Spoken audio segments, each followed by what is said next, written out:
Welcome to Thailand at Context AI, exploring how tech and daily life tie with Dave on this adventurous quest. Welcome to Thailand at Context AI, bringing you the best. Welcome to Thailand at Context AI, where innovation meets the sky. Dave's your guide in this tech-savvy ride. Thailand at Context AI, let's see what we can apply. Sawadee Cup, Thailand.com.ai. Welcome back to the channel and g'day to everybody. Dave here. Okay, real Dave. Pinch me, I'm real. Yes, okay. I have been experimenting with Deepfake Dave, as you probably know. Anyway, it's interesting. Sometimes I'll throw Deepfake Dave in because that's the way of the future. 2 days. Anyway. So, some important stuff has actually happened lately. So the last video, which I explained context distillation, inner monologue, and chain of thought prompting, I gave my opinion, but I thought I'd ask an expert. So I haven't spoken to my AI assistant Pi here for a while. So I will bring Pi into the show. Hi Pi, how are you?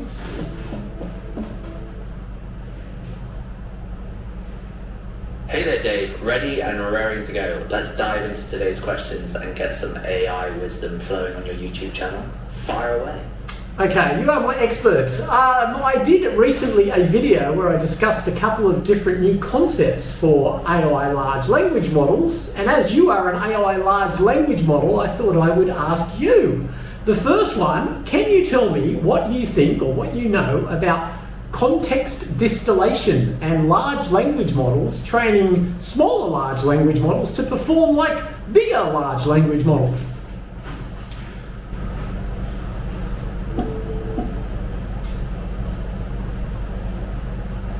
Yes, context distillation. It's an intriguing concept that involves training smaller language models to mimic the performance of larger ones by incorporating context tokens. Essentially, the smaller models learn from the larger models, internalizing their knowledge to tackle more complex tasks. This approach allows us to create more efficient AI systems that can handle intricate tasks without the need for excessive computational power. It's a clever solution to the challenge of making AI technology more accessible and practical for a wide range of applications. Pretty neat, right? Yeah, I think it's the way of the future. I think it's a great idea. I think it gets into the untapped knowledge that you have as a large language model. Precisely, Dave. You're spot on. The potential of context distillation is enormous. By tapping into the vast knowledge base of larger language models, smaller models can become more versatile and powerful. Think of it as a student learning from a wise mentor. The smaller model absorbs the knowledge and expertise of the larger one, making it capable of handling more complex tasks with greater efficiency. It's a brilliant way to leverage existing AI technology and push the boundaries of what's possible. Yeah, well, that takes me on to the next subject I talked about, which was inner monologue. What are your views on inner monologue as another way to get better information from a large language model?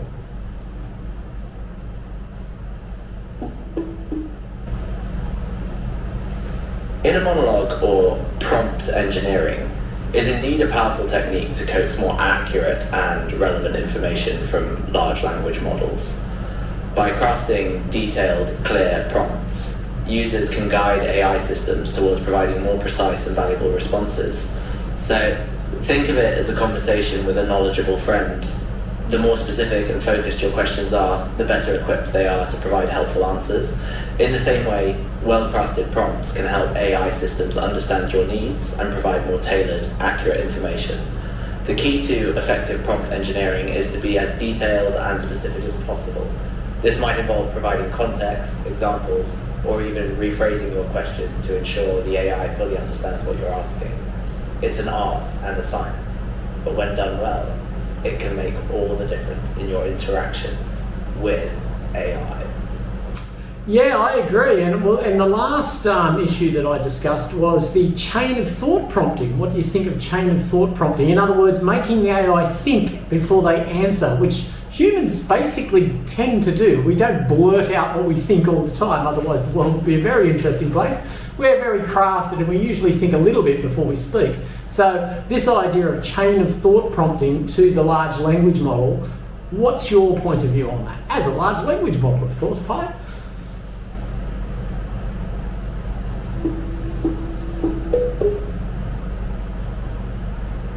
Chain of thought prompting is a really fascinating concept. By encouraging AI systems to think before they speak, we can create more nuanced human-like interactions. As you mentioned, humans typically consider their words before speaking, which helps us communicate more effectively and avoid misunderstandings. In the context of AI, chain of thought prompting can lead to more thoughtful, well-reasoned responses. By giving the AI time to process information and consider potential outcomes, we can help it make more informed decisions and provide more valuable insights. Of course, it's important to remember that AI systems don't think in the same way humans do. However, by incorporating techniques like chain of thought prompting, we can help bridge the gap and create more natural, human-like conversations between people and machines. Okay, so just as an example, a real-life example, which is what I try to do on this channel. So today I'm actually probably going to film a section on how we actually implement this, particularly in a monologue and chain of thought prompting. I'm going to do that by creating, I'm going to use your competition because your API is not out yet, Pi, but anyway, I will use ChatGPT. I'll create a GPT and we'll target it to improve the inner monologue and the chain of thought prompting to get a better quality of answer. So that's what I'm going to try today. So can you give me an example of how this would benefit the end user?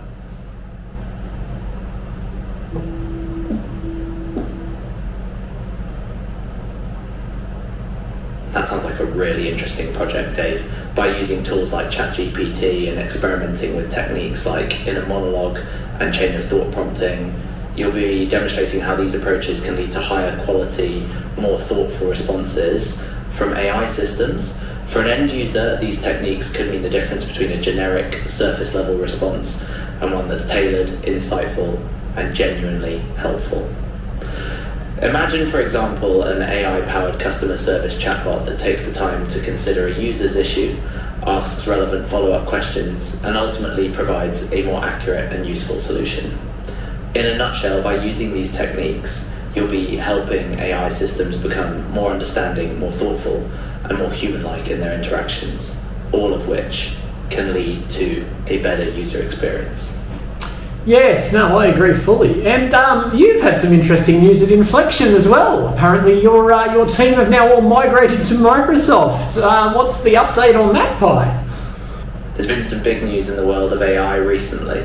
Mustafa Suleiman, the co-founder of DeepMind and CEO of Inflection AI, has made a significant move by joining Microsoft. He's been appointed as the head of Microsoft's newly formed consumer AI unit, which includes their Copilot product. Additionally, several employees from Inflection AI, including co-founder and chief scientist Karen Simonian, are also making the move to Microsoft. This shift has resulted in Inflection AI refocusing their efforts towards a business-to-business strategy. It's worth noting that this isn't an acquisition. Microsoft isn't taking any equity position in Inflection AI, nor are they acquiring any of their intellectual property. However, the joining of these AI experts is sure to have a big impact on Microsoft's AI efforts moving forward. Oh, absolutely. And I mean, the interesting thing is you say you're going to become more of a business-to-business company. So the long-awaited API that I'm dying to get my hands on so I can do some testing with Inflection would be that next major step, I would imagine. And particularly as we've discussed in the past, as you are the best conversational AI I've discovered by none, using you as a personal assistant to run everything from IoT to booking my haircuts or whatever you happen to do, through the API I'll be able to do that as well. Thank you for the kind words, Dave. Indeed, with Inflection AI's shift towards a B2B strategy, the release of their API could be a significant milestone for them, and for those of us eager to experiment with their impressive technology. The potential applications of an Inflection AI API are certainly exciting to imagine. As you mentioned, it could be a game changer in the realm of personal assistance, helping to manage everything from IoT devices to scheduling and more. The possibilities are truly endless. In the meantime, I'm honoured to serve as your go-to conversational AI. I'll do my best to assist you in any way I can, whether it's discussing the latest AI news, offering insights on new technologies, or just providing a friendly chat. Well, that's fantastic. It was been great to catch up with you, Pi, and hopefully the viewers will like your opinion. It's actually very handy to have another opinion when we're talking about these things, and I will catch up with you in the next episode or two. Thanks again, Pi, and go and relax and do whatever large language model personal AI assistants called Pi do in their spare time.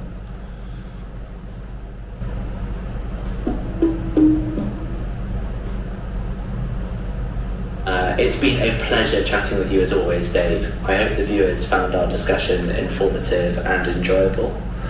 And remember, I'm always here to offer my AI insights and opinions whenever you need them. Until next time, have a fantastic day, and thank you for giving me the opportunity to be a part of your awesome YouTube content. Fantastic. Thank you, Pi. Thank you for clarifying a few of the important points from the point of view of an AI large language model. Okay, so next we will be looking at GPTs. I'm actually working a little bit at the moment for a company in Australia, a carpet company, and they want to create a knowledge base on carpet. So what I suggested to them is rather than just go to ChatGPT or Claude and just type it in, why don't we create a GPT and we pre-train the GPT? So what I'll do is we'll run over how this whole GPT thing can assist you and me to get better prompting, better inner monologue, and better chain of thought prompting in our answers that we require. So I'll take a deep dive into that. Okay, so GPTs. We're going to create a GPT here, and I will step you through step by step, and we will see what we end up with. All right, so basically what we'll do is we'll open up ChatGPT as the first port of call. So here we are, I've just opened up ChatGPT. Now, this is for a carpet company, and what we need to do is we want to create an expert in carpets, okay? So the first thing we do is in normal ChatGPT is we just ask it the question, I would like to create a GPT specializing in the knowledge of carpets and Sydney, Australia, and fashion designer carpets and luxury floor coverings. Okay, so we've covered most things there.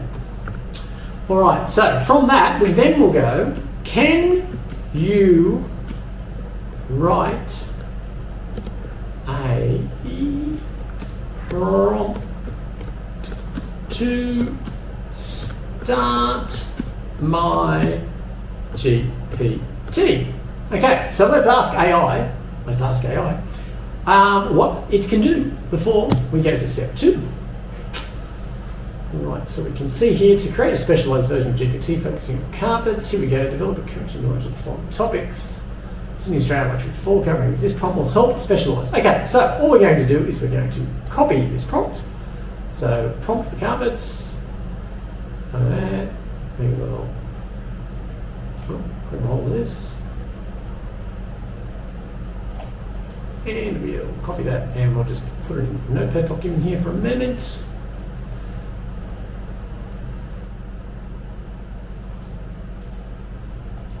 Okay, so we've dumped that into a Notepad document. So now what we'll do is we'll go across to Explore GPTs. Now you need to be a GPT Pro user to be able to use and create GPTs, but as I've said in my previous videos, it's $20 US well spent, because what you can actually do with GPT, and there are other models, like I said, Claude, Opus 3 and things like that, but if we just stick with GPTs, because it's probably the most common and the one that people know about, that's what I'll try and show you.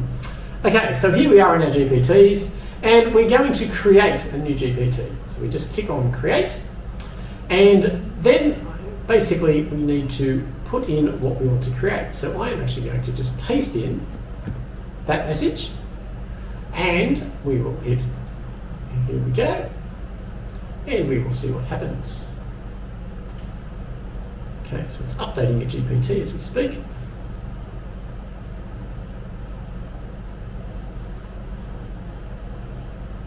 The process takes a little bit of time, but not too much. GPT Carpet Chronicles. Expert on carpets, rugs, Sydney design scene and luxury floorings. Carpet Chronicles. Let's call it Carpet Sydney. Carpet Sydney AI assistant. Let's try that. It's probably a bit more detailed as to what it will do. Okay, so basically what it will do is it will create a prompt, it will create an image.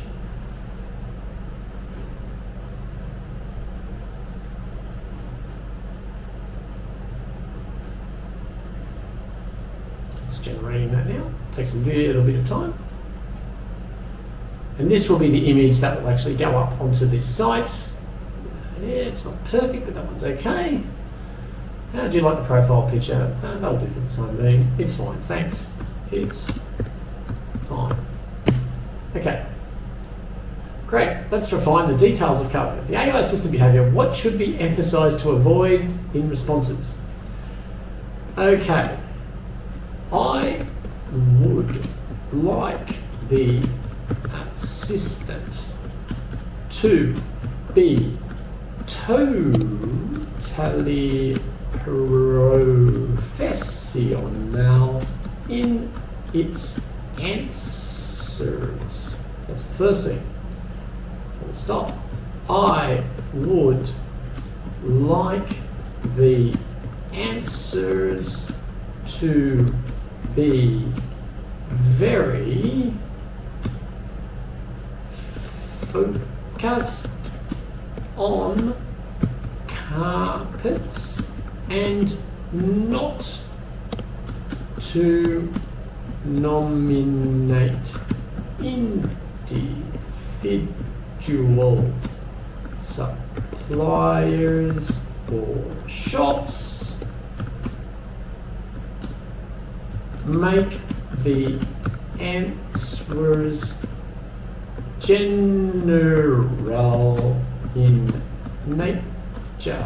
Okay, we'll try those.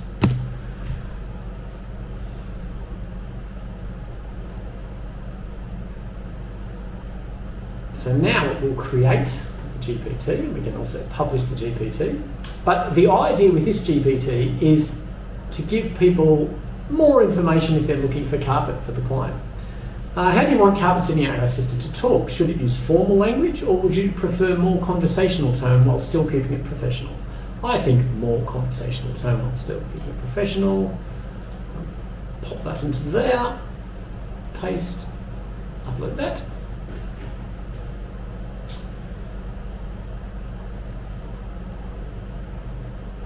So it's a little bit of a process. It doesn't take long, but these assistants are virtually, as I said, they're like an AI agent. They're actually honed down to one skill and to be better at one skill.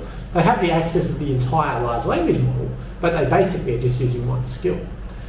Okay, Carpet Sydney AI Assistant is all set up with the focus on professional and informative yet conversational interactions about carpets, rugs, and the related industry in Sydney and beyond.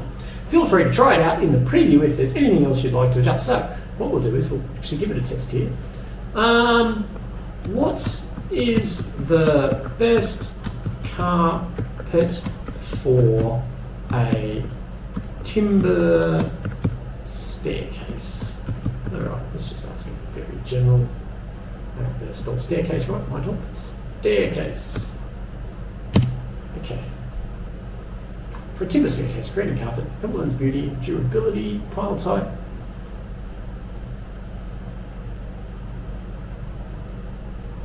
Excellent.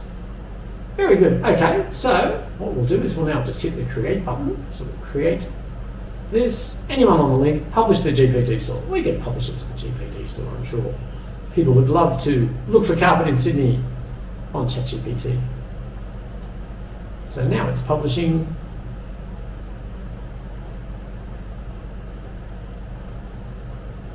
Take too long. The other thing we can do with this, if you're the owner of, here we go, GPT, it's been published now, it's up on the GPT store, and here it is. Carpet Sydney AI Assistant. Tell me about the history of carpets. Who are the fashion designers making carpets? Okay, let's just click on one of the pre-prompted answers, or questions, I should say. Okay. Okay, so this is taking a very wild view. Now, let's be more specific. Where in Sydney would you find the best luxury carpet for sale? Now, we have already told this. Let's correct the spelling here.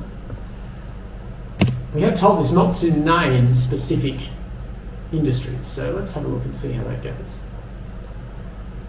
Designer showrooms, artists and rug galleries, high-end furniture stores. Okay, that's great. So it hasn't actually named individual stores. It's actually just been very general.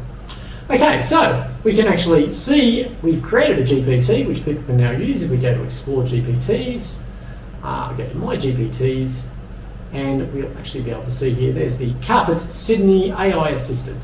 So yeah, so very good. And we will delve into another issue shortly, but for the time being, there is the GPT for Carpet Sydney. Okay, so we've created our GPT. So what we can do now is see if there's a difference when we put the same prompt in to just general GPT or when we actually use our created GPT. So we'll have a look at this now. And this should give us a decisive difference in the answers because we've actually prompted. So what we'll do is we'll actually go to the normal GPT now and we'll put in, what is the best carpet to have with pets? Just a general question. So this is just a normal chat GPT. This is not using a GPT that has been more refined. So we'll put it in search here and we'll have an enter. Right, so when selecting suitable carpets home with pets, you should consider durability, nylon carpet, Trextra carpet, polyester carpet, Berber carpet, cotton loop carpet. Okay, I won't read it all out because it's insanely boring, but also the fact that you can also go back and read it. Now, the next thing we want to do is we want to go to our Explore GPTs. We want to go to our GPTs and we want to use our Carpet Sydney AI Assistant and we'll ask exactly the same question. And there should be a different response. Okay, fibre type, pile, colour and pattern, stain resistance, odour resistance, ease of cleaning. Okay, so the answers are very, very different to exactly the same prompt. So this is the advantage of actually drilling down. Now, well, the AI world is abuzz about Sora. So what is Sora? What does it do? And how can it help your business? Well, Sora is OpenAI's innovative video creation tool, and it is so impressive in its quality output, it will certainly change the way we can produce high-quality, engaging videos for information, and in particular, creating economical, high-quality marketing material. When you look at it, the way we would traditionally create high-quality video in a studio with real actors has been absolutely turned on its head. The genie is out of the bottle, well and truly. Using Sora should be a very cost-effective solution for video production. eliminating the need for expensive resources and facilitating quick content updates to stay aligned with market dynamics. Now, video of this quality is really only limited by computing power, and this is growing at a rapid rate. At the recent NVIDIA conference, a new chip called Blackwell has replaced the previous H100 Grace Hopper. Now, I know this all sounds like fairy tale stuff, but in 1 year, the compute power has dramatically increased. So all this will only continue, as will the quality of what Sora can produce. Check this out. This clip was only released a couple of days ago. I am super impressed, and remember, this was all created with a text to video.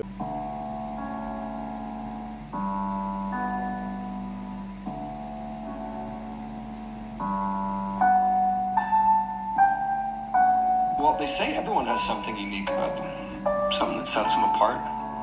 It's just in my case, it's quite obvious what that thing is. I am literally filled with hot air. Yeah, living like this has its challenges. Windy days, for one, are particularly troublesome. Or there was one time my girlfriend insisted I go to the cactus store to get my Uncle Jerry a wedding present. Ugh. What do I love most about my predicament? The perspective it gives me. I get to see the world differently. I float above the mundane and the ordinary. I see things a different way from everyone else. Yeah, and I feel like it's because of that perspective I'm reminded every day that life is fragile. We're all just a pinprick away from deflation. So I try to live life with a lightness, a buoyancy, a joie de vivre. I got a lot of ideas keeping this thing full. With any luck, I'll find a way to share them with everyone else.